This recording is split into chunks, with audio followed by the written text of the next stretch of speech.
Hello class, today I'm going to teach you about circle graphs.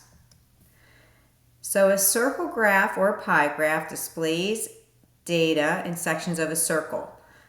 The sum of the angle measurements is 360 degrees. Okay, the percents need to total 100%. Each section represents the part of the data, and the circle represents all of the data. So here's an example, making a circle graph. On your notes, we're actually going to make it. I'm going to show you what each measurement should be. So the first thing we need to do is find the total amount of people in this survey. So pause the video and add these up. Favorite amusement park, 25 people said Disney World, 15 people said Busch Gardens, 12 people said Universal Studios, and 8 people said Marine Land. So when you add them all up, you should get 60 people. So the total number of people is 60. Now we need to write and solve a proportion to find the angle measurement for each section. So we have Disney World. Okay, we know that Disney World has 25 people liked it out of 60 people in the survey. There are 360 degrees in the circle. So what you can do, you can simplify 25/60ths if you don't want to do 360 times 25. So we can simplify this. I know I could divide by 5. So we could say that's 5 over 12 equals some number over 360. So now 360 times 5 divided by 12. Pause the video. I got 150. So that means Disney World is 150 degrees in the circle. Whoops. Okay. Now we have Busch Gardens. We're going to do the same thing, except there's 15 people out of 60. Some number over 360 degrees.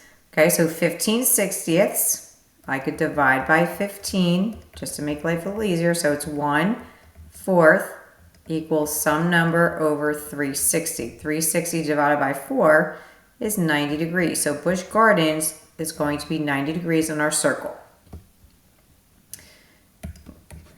I'm trying to erase that. Let's see. Okay, so now we have Universal Studios. So let's do the same thing for Universal Studios and Marine Land. You could pause the video and see if you can do it. Okay, so we have Universal Studios, 12 people out of 60 equals some number over 360. It will give us the amount of degrees. We can simplify by dividing by 12. So that's 1/5 equals some number over 360. So 360 divided by 5 gives us 72 degrees. And then we have Marine Land, M.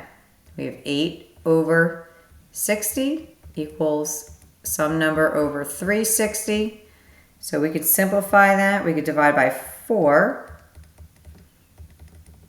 Okay, 8 divided by 4 is 2. 16 divided by 4 is 15. So 2/15 equals some number over 360. 360 times 2 divided by 15 gives us 48 degrees. So now we have all of our degrees of the circle. So now we have our circle. We just shade in. Okay, I gave you a circle graph with 5 degrees in each section. We would shade in 150 degrees. So each section is 5 degrees, so you would shade in 10 of them. Okay, and so on. Great job. So example 2, using a circle graph. So we have a circle graph, we're given information about it. A survey asked students to name the most important thing people can do to protect the environment. The results are shown in the circle graph. You survey 50 more students. How many do you expect to say plant trees? Okay, so we have to add up 42, 24, 18, 12, and 24 again. And I got 120 total people in the survey. So how many people talked about planting trees? 24 out of the 120. But we want to survey 50 more students. How many do we expect to say they plant trees? Okay, so we can simplify this. Divide by 12, 2/10. And that simplifies again to 1/5 equals some number over 50. 5 times 10 is 50. 1 times 10 is 10. So you can expect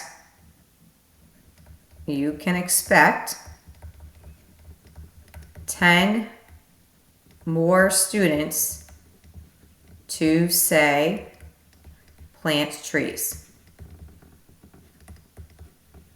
Okay, great job. Okay, here's another example. Students choose one of the 4 topics for their science projects. 6 students choose atoms. How many students are in the class? Okay, so we know percentages here, right? So we know 25% said the solar system.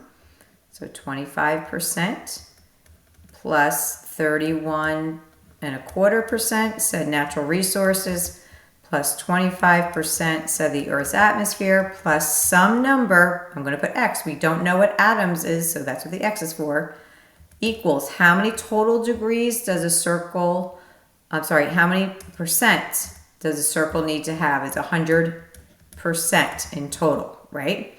So add up 25, 31.25, and 25. I got 81.25 plus some number equals 100. So now how do you get X by itself? Subtract 81.25, subtract 81.25. Don't forget to put 0.00 with the 100. So when you subtract, you should get 18.75%.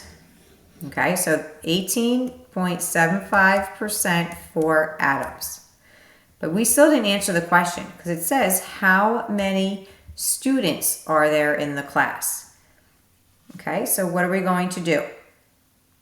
Well, if I know 6 students chose atoms, because it says in the word problem, okay, how many students is 18.75? Okay, so we're going to do 18.75%, so it's over 100, equals 6, because we know 6 people chose atoms. We don't know the total amount of students, so that's why X is going on the bottom. Cross multiply 600 divided by 18.75, and I got 32 students. So we know there's 32 students total in the class. So how many students are in the class? 32 students.